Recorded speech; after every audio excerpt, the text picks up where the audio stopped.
So the Buckeyes put up 45 in the first half to take care of Rutgers 45-6 in the first half, 52-13 final. And it's always a guessing game or an estimation evaluation as to what can we take from this particular game. I'm pretty confident in thinking that Rutgers is a decent team. Not a great team, not a prolific team, not dynamic at all on offense, just a solid team, not the joke that they had been for 4 or 5 years in the Big Ten. They beat Syracuse by double digits. They hung with Michigan. They dominated Michigan in the second half, actually, statistically. So a pretty impressive win for the Buckeyes in that they just completely rolled in the first half in particular, and then put it on cruise control. And we'll start there with the offense and what stood out to you. Well, the first thing was the return of quarterback CJ Stroud. We didn't see him, obviously, 2 weeks ago against Akron. He was held out, used as only on emergency needs, which wasn't needed, obviously, with the Buckeyes winning big against Akron, to rest that shoulder, which you and I have talked about a few times already this season. That, it's hard to judge exactly how much pain he was in through those first few games, but you could tell it was affecting him, kept adjusting his arm, especially after some of those missed throws, a lot of those high, maybe he's not following through all the way because of the shoulder. And it looks like the week off did him wonders.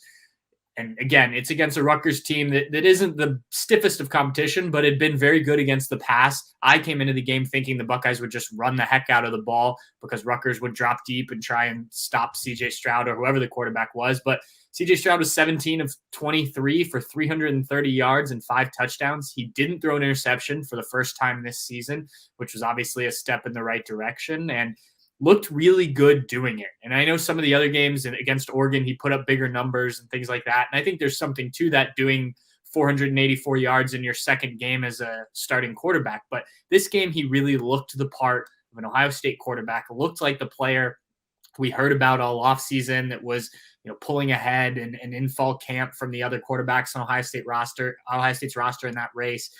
His throws were accurate. He had one throw that I thought was really just a mistake when he tried to force the ball into Chris Olave. It was almost intercepted. And he came back on the next throw and found Jeremy Ruckert, I think it was, for a touchdown. So it was, a very good performance from CJ Stroud. Even ran the ball some, which we haven't seen. The stats only show 3 carries for 13 yards, but he was mobile in the pocket.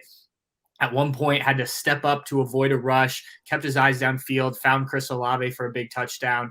So this is what fans expected to see from CJ Stroud. And whether it was the fact that the shoulder just felt better, whether he needed a week to kind of mentally get himself in the right place after kind of stepping into what is a big role being Ohio State's quarterback, whatever it was, he got right and looked like the player everyone expected to see against Rutgers. Now, he will have to continue that the rest of this season and continue to look the part. But Ryan Day said as much, and that's kind of the challenge for CJ. But I think it's a very good step in the right direction for him to finally go out and have that game where there's just no questions about it. He was the best quarterback on that field that day, and that's a game when Kyle McCord and Jack Miller both got in the game. Rutgers quarterbacks made a couple plays. I mean, it was clear CJ Stroud should be the Buckeye quarterback with the way he played against Rutgers. The Ruckert touchdown in particular was pretty impressive in that he had to wait for a read there. Ruckert was clearing across the middle there and had to clear the linebacker, and CJ had to stand in, and he knew he was going to get blasted, and he did as soon as he delivered the ball. So having the courage to stand in there, knowing that the route situation and the coverage and putting that together, and then number 3, delivering an accurate ball in the process of being blasted was an impressive throw, I thought, on the Ruckert touchdown play.